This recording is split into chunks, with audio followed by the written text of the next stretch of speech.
Welcome to Top 30. Here are today's top 30 stories in 30 minutes. What if eating a salad could help keep your brain young?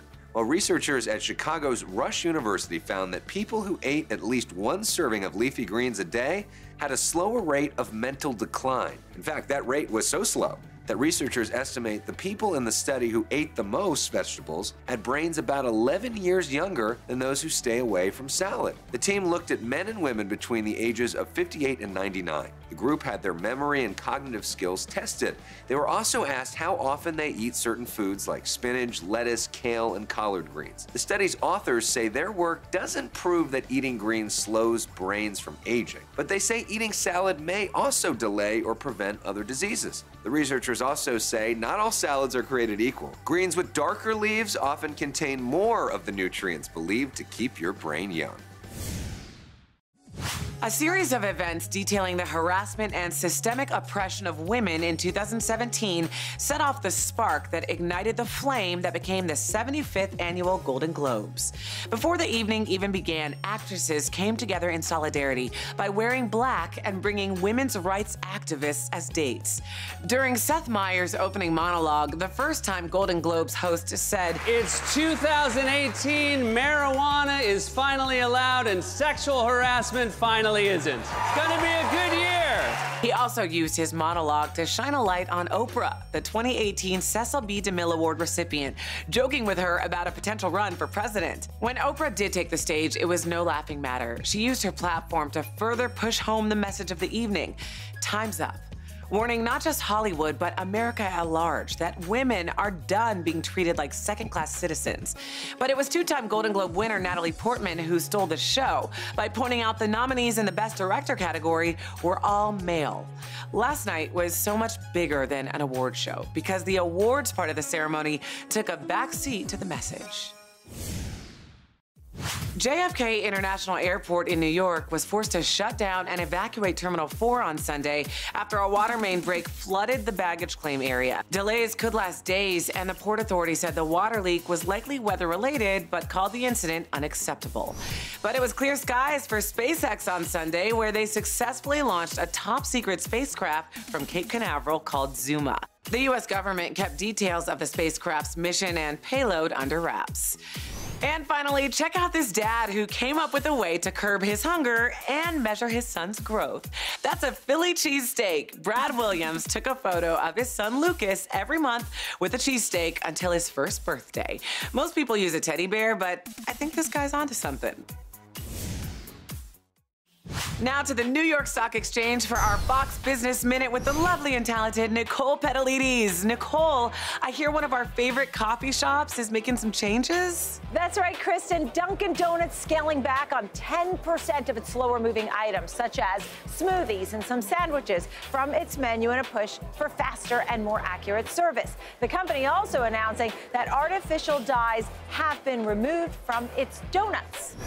Samsung is really tapping into futuristic technology. A new patent shows some ideas Samsung has for a wrapping display in the front and back of your smartphone. The company also announcing a 4K TV measuring 146 inches. Hope you have 12 feet to spare on your wall. Two big Apple investors say iPhones and children are a toxic pair and want the company to do something about it. So what exactly do they want Apple to do? Well, they sent a letter to Apple urging it to develop new software tools that would help parents control and limit phone use more easily and to study the impact of overuse on mental health. More Top 30 when we return. We've been hearing that sitting can be bad for our health. Now, new research tells us why. Sitting all day has been linked to signs of heart damage, according to a study from the University of Texas. Cardiologists checked blood samples from a diverse group of men and women that didn't already have heart conditions. The participants also wore fitness trackers. Researchers found that people who sat 10 hours or more in a day had elevated levels of proteins called troponins. They're released by damaged heart cells. Doctors look for them in patients' blood when they think they've had a heart attack. This doesn't prove that sitting causes heart damage, but as one of the study's authors said, quote, sedentary behavior is associated with obesity, insulin resistance, and fat deposition in the heart, all of which can lead to injury to heart cells. The team also found that exercise was linked with lower levels of troponins, but not as much as sitting less. The scientists say they'll be doing follow-up studies to better understand what sitting really does to your heart. The NFL playoffs kicked off this weekend, and fans in Cleveland took the opportunity to celebrate their team's historic 2017 season. The Browns went 0-16 this year, becoming just the second team to go an entire season without winning a game.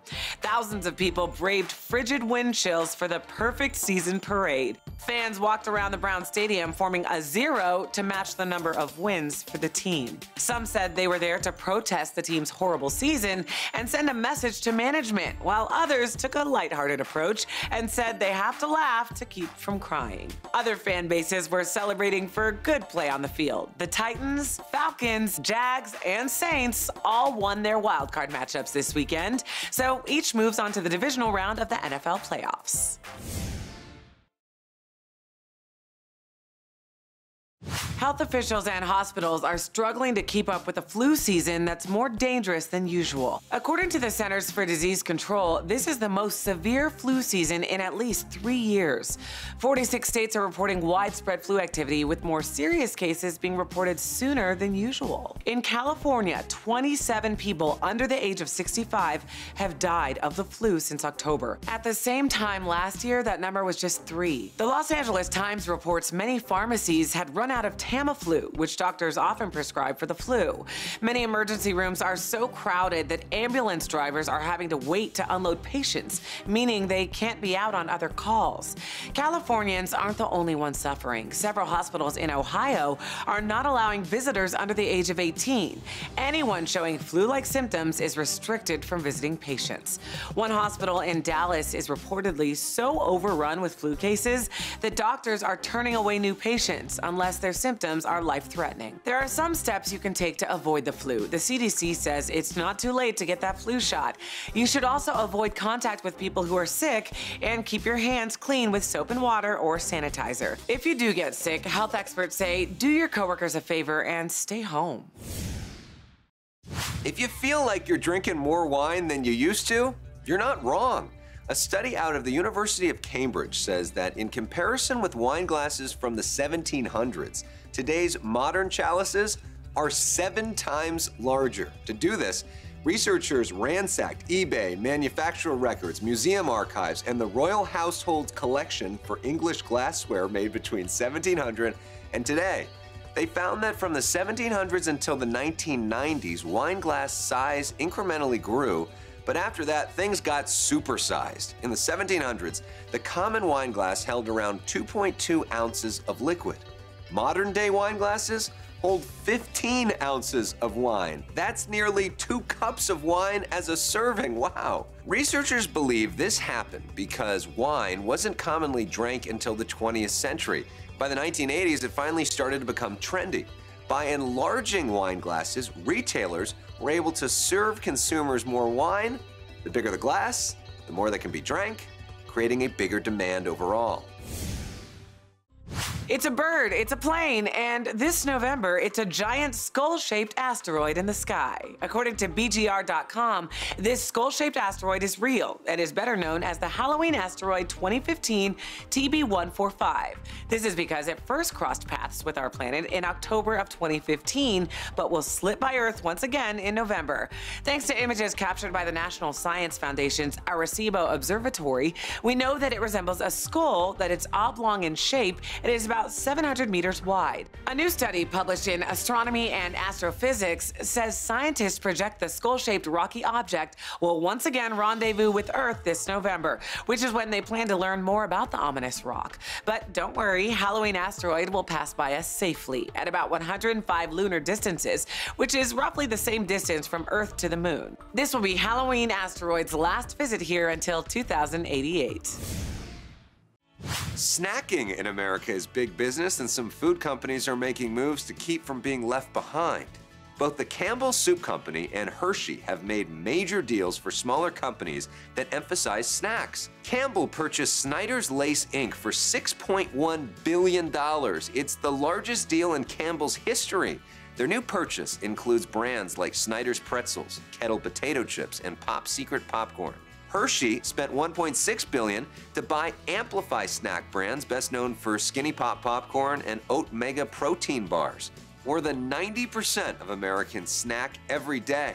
In 2016, snack sales hit $89 billion. That number has gone up about 3% a year for the last 3 years, while sales for packaged food that aren't snacks have basically been flat. Experts say both Campbell and Hershey will now be able to profit from the growing healthy snack trend insiders call BFY, better for you. After the deal, about 46% of Campbell's sales will be from snacks, just a quarter will be from soup. The company's chief executive said, quote, "The lines between snacks and meals are blurring. Analysts say we can expect more big food deals like these in the new year." In today's hometown stories from Fox 29 Philadelphia, 9-year-old Rocco Ramos is Allentown, Pennsylvania's bow tie connoisseur. Rocco's signature fashion statement does so much more than just add flair to an outfit. He started his own company, Rocco's Bow Ties, and each time one is sold, Rocco donates a bow tie to someone in need to brighten their day.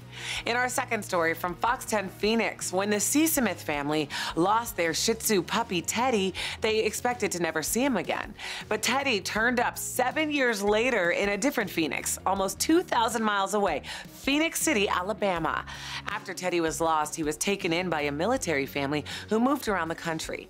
Eventually, Teddy wound up at an animal shelter, and when the workers scanned Teddy's embedded microchip, he was still registered with the C. Smith family. And they're planning a road trip to Alabama to pick up their now much older puppy. In our final story from Fox 9 Minneapolis, 8-year-old Colleen Tronis was born with one leg smaller than the other.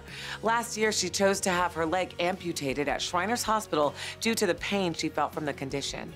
Well, as fate would have it, New Day Pet Rescue called up Shriners to let them know they had a 3-legged kitten up for adoption.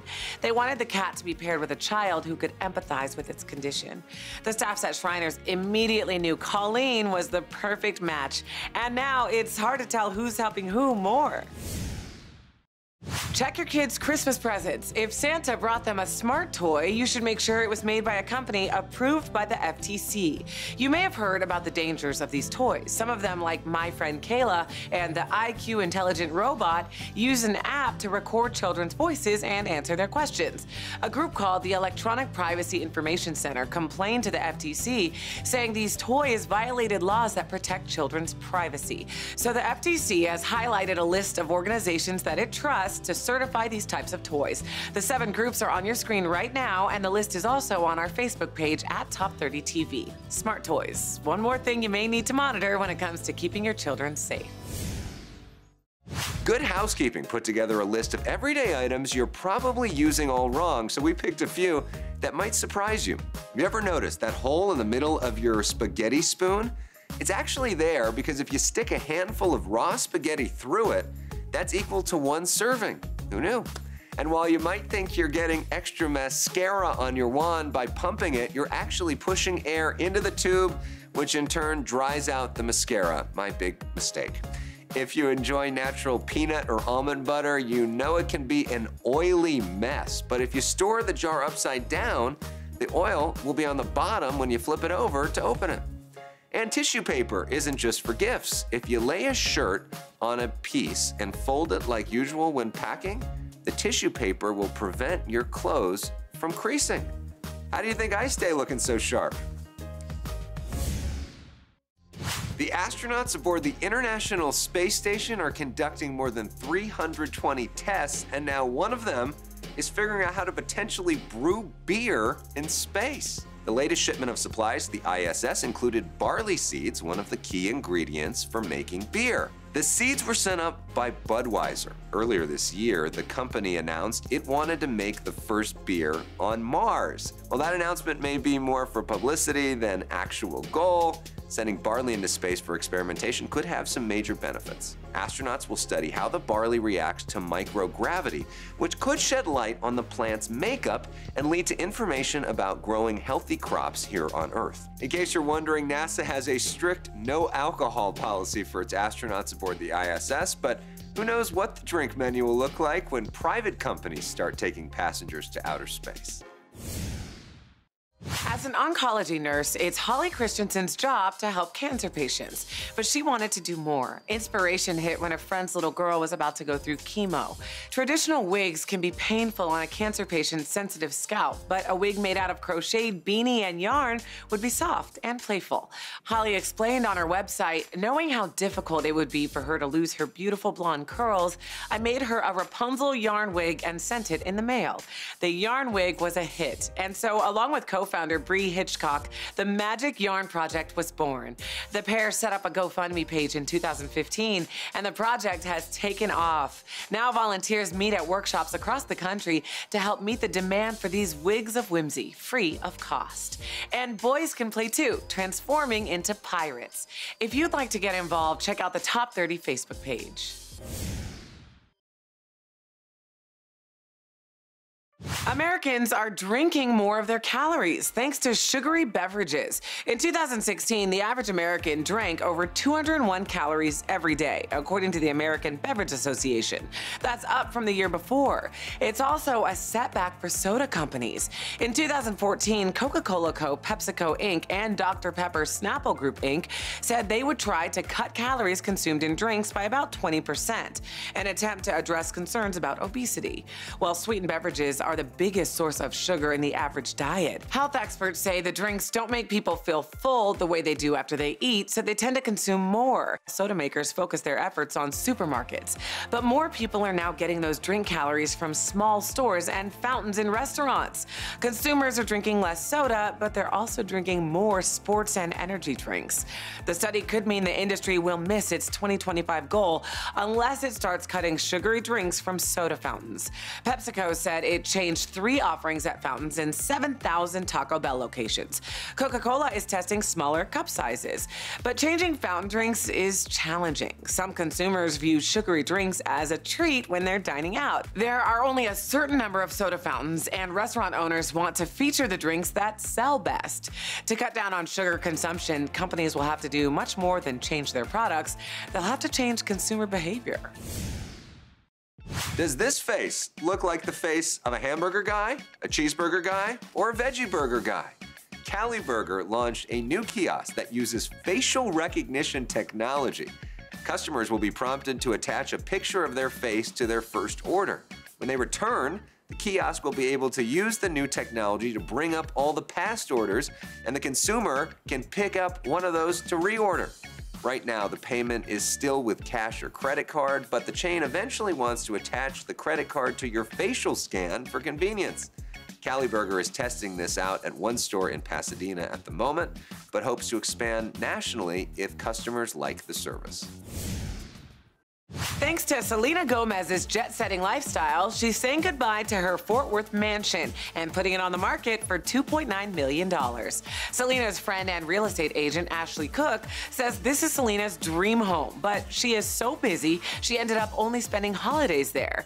Selena's 5-bedroom, 6-bathroom retreat away from it all is 10,000 square feet of pure star power and features accommodations like vaulted ceilings, 4 living areas, 2 dining areas, a chef's kitchen, game room, and a media room. The estate itself rests on 1.5 acres of land and is nestled in the exclusive Montserrat neighborhood. But what's a dream house without a saltwater pool with a built-in water slide, a hot tub, a putting green, tennis court, outdoor kitchen, and cabana? And not only that, the garage is big enough to accommodate up to 8 of Justin Bieber's cars.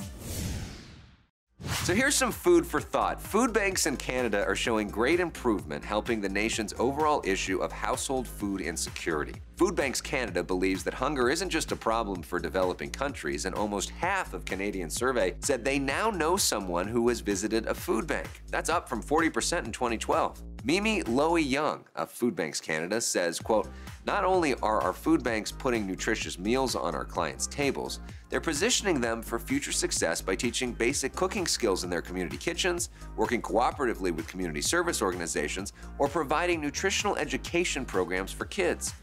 And it helps that food banks in Canada have been adapting. They've increased their capacity to distribute a wider variety of foods, especially fresh foods. There's always more to be done, but every little step is a big step towards ending hunger. That's it for today's Top 30. Here are some stories coming up that you need to know. The U.S. economy is losing retail jobs, and women are being hit harder than men.